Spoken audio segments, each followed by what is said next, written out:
Zdravo deco, ovo je kanal Neda i magični svet bajki.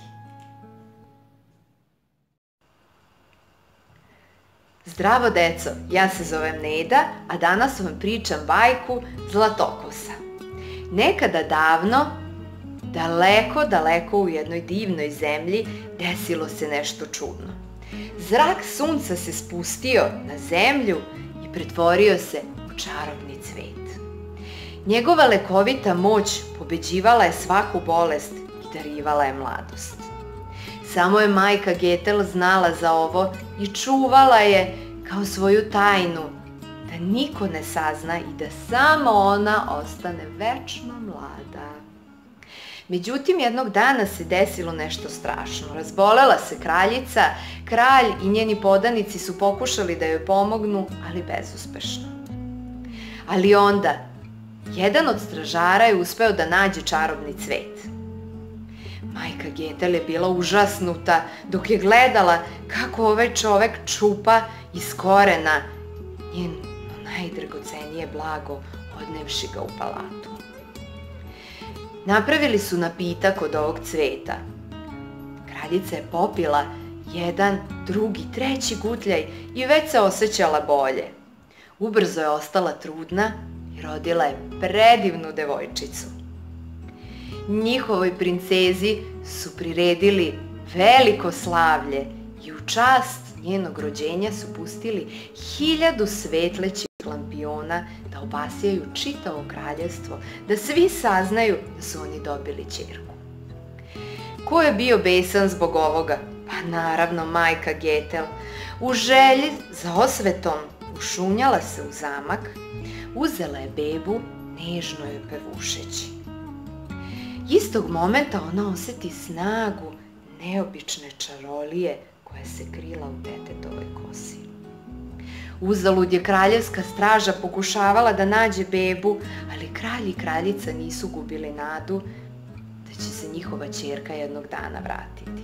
Zato su svake godine na veče njenog rođendana puštali 1000 lampiona da lebde gradom, osvetljavajući princezi put do kuće. Majka Getel je nazvala Zlatokosa.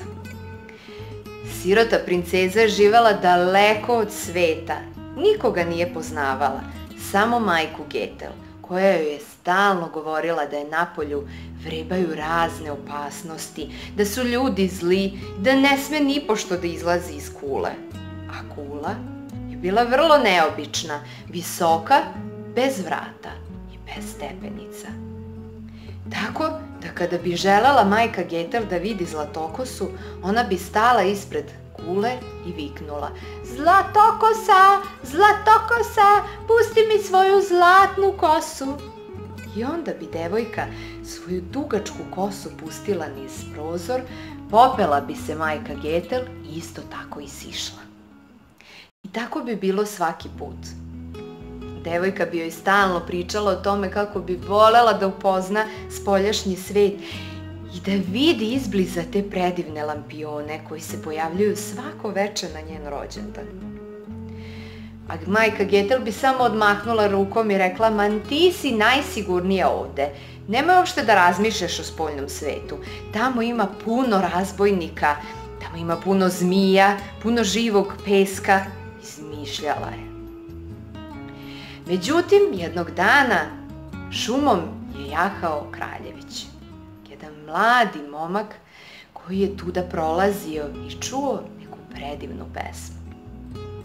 Zlatokosa imala samo jedan prozor kroz koji joj je ulazila svetlost dana i tama noći. Pa je onda volela da peva na prozoru, a to je čuo kraljević. Došao je do kule, međutim, kada je video da nema vrata, on je i otišao. A kako je bio očaran njenom pesmom, on se svako veče vraćao. Jedno veče je zatekao majku Getel kako stoji ispred kule i viče: "Zlatokosa, Zlatokosa, spusti mi svoju zlatnu kosu." I devojka bi odmah spustila kosu dole, ona bi se popela i isto tako isišla. Oponašajući to što je video iz žbuna, on je stao ispred kule i viknuo: "Zlatokosa, Zlatokosa, spusti mi svoju zlatnu kosu." Devojka je spustila kosu, mladić se popeo i gle, pogledali su se na prozoru i odmah se zaljubili. Mladić je tada ostao, pričao je o spoljnom svetu, dolazio je i sutradan, i veče posle, i svako veče. Uživali su u zajedničkom društvu, a Zlatokosa je uživala da sluša priče iz spoljnog sveta. Mladić joj je pričao i o tome kako jedna princeza živi negde daleko. Ukradena je kad je bila beba, a kralj i kraljica zbog nje svako veče na njen rođendan puštaju 1000 svetlećih lampiona kako bi joj osvetlili put kući. Devojka se prepozna u toj priči, ona obožava te lampione, ali to je na njen rođendan. Zamisli koincidencije. Mladiću je to bilo čudno, pa je obećao da će sutradan doći sa merdevinama, da će zajedno sići i da će odvesti do kralja i kraljice. Kako je devojka bila nestrpljiva, sutradan kada je došla majka Getel, ona joj je rekla: "Pa, ja već neko vreme pričam sa jednim princem i zanima me kako to da svaki put kada tebi spustim kosu, mnogo mi je teže nego kada se penje mladi kraljević." Besna majka Getel skoči da viče na devojku. Toliko je bila besna da je zgrabila makaze i krenula je ka njenoj kosi, odsekla joj je kosu. Ne može neko sada njenu devojku da ukrade, ona joj je toliko dugo čuvala i zbog nje ona ima svoju mladost i lepotu, ne može. Devojku je odnela na drugi kraj sveta, magiju. A onda je sela, uzela je jedan kraj njene kose i čekala je mlado kraljevića da dođe, pošto je čula od Zlatokose da će on doći sa merdevinama. Stigao je mladi kraljević i povikao: "Zlatokosa, Zlatokosa, evo me, spusti mi svoju zlatnu kosu." On je prislonio merdevine, a majka Getel je spustila njenu zlatnu kosu, čvrsto je držeći za jedan kraj. Mladić se popeo uz merdevine i uz kosu i kada je došao na prozor imao je šta da vidi.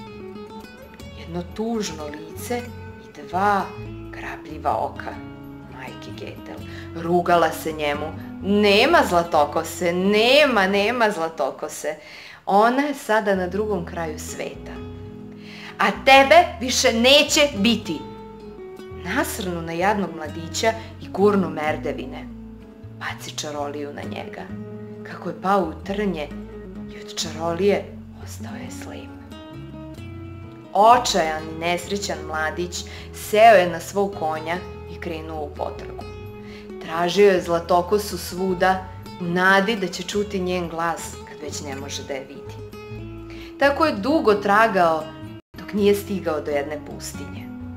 Tada je čuo Zlatokosinu pesmu. Viknuo je njeno ime, a ona ga je čula i pritrčala. Zagrlili su se od sreće, a kada je videla da je oslepeo, zagrlila ga je snažno i počela da plače. Gle čuda, kad na slepe oči mladićeve padoše suze devojačke, on progleda. Odveo ju je kod kralja i kraljice kao što joj je obećao. Oni su shvatili da je to njihova princeza. Napravili su veliko slavlje u čast njenog povratka, a pošto je on zatražio njenu ruku, onda su napravili i venčanje. Bilo je predivno, a za majku Getel više niko nije čuo. Nastavili su sa tradicijom puštanja lampiona u čast toga što se vratila njihova princeza. Deco, ovo je bajka o gordosti, zlobi, odrastanju i ljubavi koja je uspela i magiju da skloni. Majka Getel, koja je bila gorda, smatrala je da je samo njoj potreban cvet i nikome više. Ona treba da bude lepa i mlada i zdrava, a niko drugi ne sme da zna za tu tajnu. Kada su joj uzeli cvet, njen bes i ta želja da ostane mlada joj je odvela u razbojništvo. Pa je onda i ukrala bebu. A kako je to bila njena tajna, a nijedna tajna, deco, ne može da ostane sakrivena, tako su joj i otkrili i na kraju je ostala bez te čarobne kose Zlatokosine. Ostarila je i više niko nije čuo za nju. A Zlatokosa je bila devojka predivnog srca, veoma naivna, odrastala je sama i sve što je imala su bile reči majke Getel. Ali ona ipak slušala svoje srce, znala je u dubini svog srca da nešto tu ne štima. A takođe je i osjećala da ovi lampioni njoj ipak nešto znače, da su usmereni baš njoj. I tako je i bilo. A kraljević, on je bio očaran lepotom njenog glasa. Bilo mu je žao devojke da živi tako sama i odsečena od celog sveta. Želeo je iskreno da joj pomogne da pronađe svoju porodicu, a takođe se kroz čitav taj njihov razgovor i druženje zaljubio u nju. Pa je na kraju bio toliko uporan da je pronađe, da je u tome i uspeo. A onda je bio nagrađen njenom ljubavlju koja je sklonila magiju i on je progledao. Ovo je kanal Neda i magični svet bajki. Za nove bajke kliknite subscribe.